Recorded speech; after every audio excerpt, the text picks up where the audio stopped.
Hi, this is Rani Rose Odideroy from VSRT1. Let's go!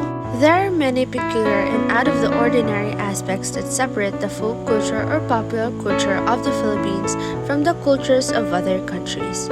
This is how the folk culture or popular culture of the Philippines is also known. One of these ways is by the time-honored practice of passing it on from one generation to the next. Oral tradition is one of the most significant components of the Philippines' extensive cultural legacy, which is one of the reasons for the country's well-deserved reputation for having rich cultural heritage. Utilization of this heritage is the means by which this objective can be accomplished.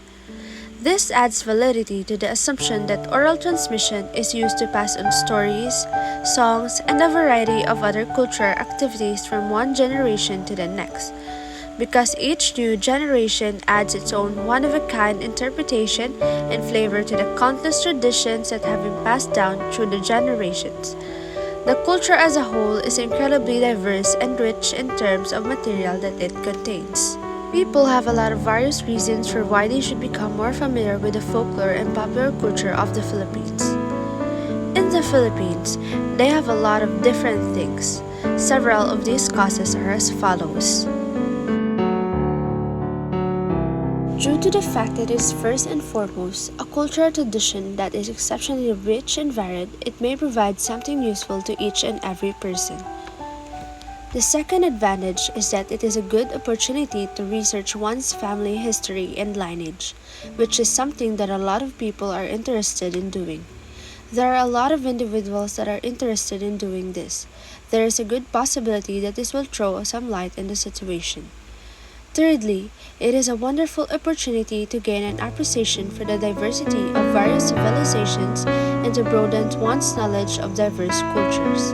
Seeing new sights and seeing different cultures is one way to fulfill this goal. In conclusion, this is an excellent strategy for addressing the challenge of elevating the level of tourism in the Philippines. One may proceed in a number of different paths, each of which will be successful in its own right.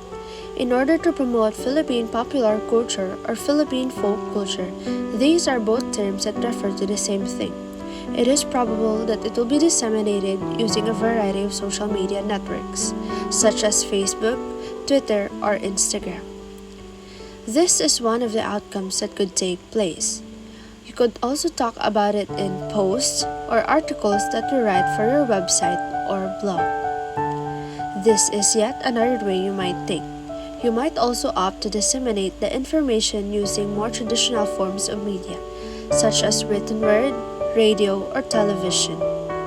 The Philippines is home to a diverse range of cultural pursuits, each of which has a long and illustrious history. What are you waiting for? Let's promote our folk culture.